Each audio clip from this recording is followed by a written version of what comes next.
Hi, I'm Jesus Professor, Dr. Courtney, and in this episode of Street Preacher Sins, we're talking about approving divorce of questionable validity and the appearance of evil.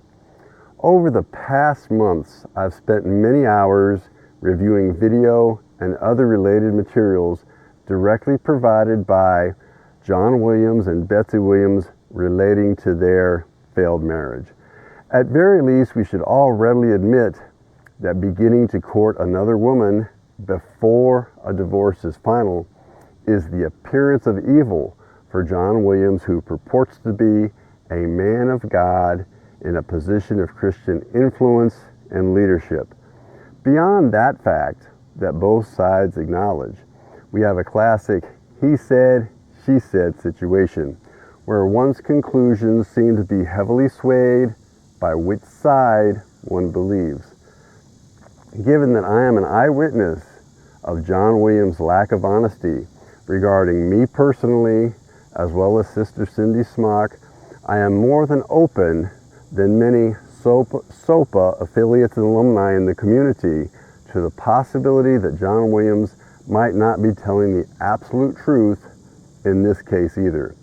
But rather than focus on who is right or who is wrong in this specific case, that's water under the bridge, I want to focus on how the street preaching community as a whole can do a better job supporting marriages and avoid this kind of appearance of evil, and actual evil, at least for one of the marriage partners.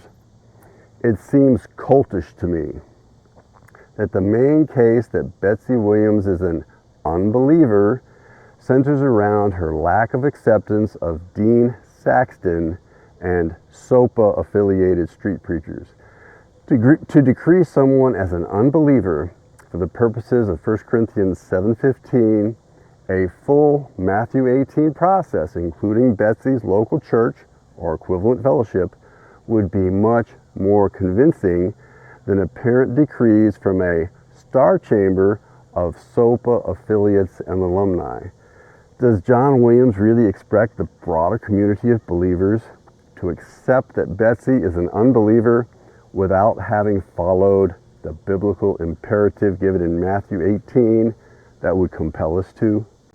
If we obey the biblical imperative to test prophecies, we might also reasonably remain skeptical of prophecies that have been claimed that 1 Corinthians 7:15 is in play, which says that if an unbeliever leaves, that the believing spouse is not bound, that is in play unless Jesus' instructions have been followed.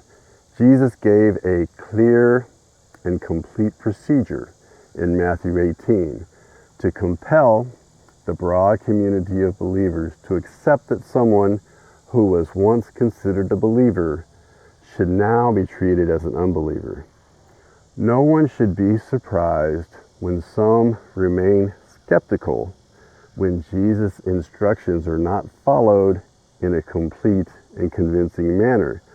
And yet, we are expected to accept claims that a divorce is justified based on abandonment by an unbeliever. Claiming 1 Corinthians 7:15 without having completed a Matthew 18 process creates another appearance of evil. How often do we expect the broader community of believers to accept our designation of someone as an unbeliever when we haven't followed Jesus' instructions from Matthew 18? Had Dean Saxton and the SOPA community done a better job honoring the marriage between John and Betsy Williams according to 1 Corinthians 5, go back 10 verses, we would have been much less likely to ever get to 1 Corinthians 7:15.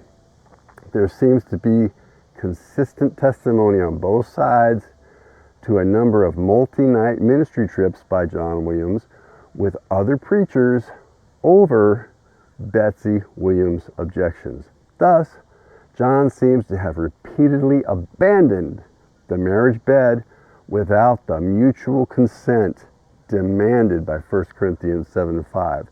And this occurred long before Betsy left him for the first time in 2018. Any false accusations aroused by jealousy probably stemmed from the apparent conspiracy to take John out of the marriage bed without the appropriate mutual consent from Betsy. My biggest concern is that the street preaching community might continue to do this to the detriment of additional marriages.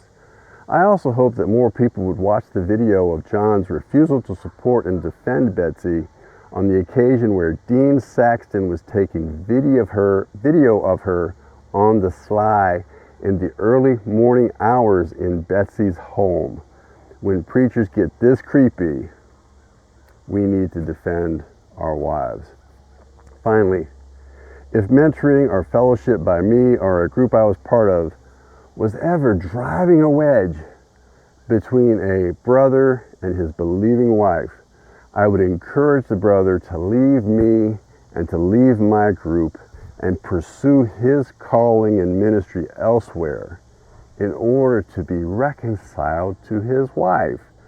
For me, this is a simple part of fearing God and honoring marriage. We can do better. We should do better. Well, praise the Lord Jesus, who has instructed us and thus will enable us to do better. The good life is the land where the big grapes grow, milk and honey flow from the morning till the night, and everybody's singing to Jesus. Yeah, the good life is the land where the big grapes grow, milk and honey flow from the morning till the night, and everybody's singing to Jesus.